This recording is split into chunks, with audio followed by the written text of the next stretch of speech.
Welcome to Volunteer Mortgage Inc. Money Tips, where you'll discover insider secrets on how to save time, energy, and money when buying, selling, refinancing, renovating, and maintaining your home. This episode is brought to you by Volunteer Mortgage Inc., a trusted mortgage provider for home buyers. Now, here's your money tip.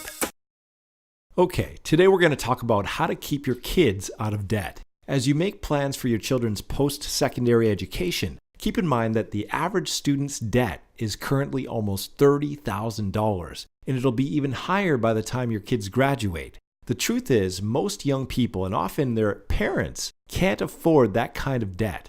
So it ends up damaging their credit rating and ability to buy a house and raise a family.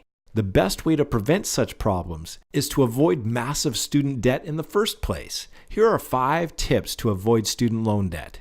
Tip number 1. Think return on investment. Choose a program you like, but also focus on what the job prospects are and how much they pay. An expensive degree doesn't make sense if you end up earning minimum wage. Tip number 2. Avoid non-government student loans.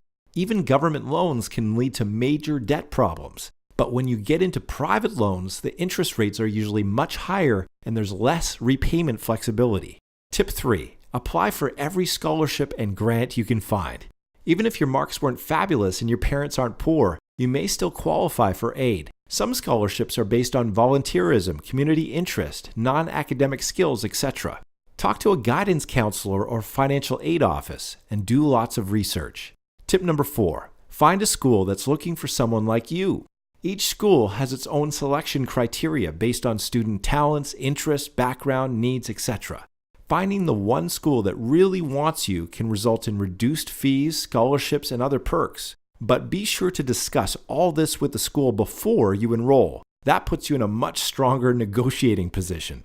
Tip number 5. Smart mortgage strategies. You can also use your mortgage to help fund education. You can free up money for your early retirement contribution by taking advantage of many mortgage lenders' skip a payment feature. Or when the time comes, you can do an equity takeout to cover tuition fees so you end up paying affordable mortgage rates instead of expensive consumer loan rates. Bottom line, make student loans your absolute last resort, even if that means working for a year before going to school or taking a part-time job while you're learning. For more information on how to use your home equity to fund your kids' education, call us today. Thank you for tuning into this episode of Volunteer Mortgage Inc. Money Tips. If you have any questions or comments, please call Volunteer Mortgage Inc. today at 615-915-1347.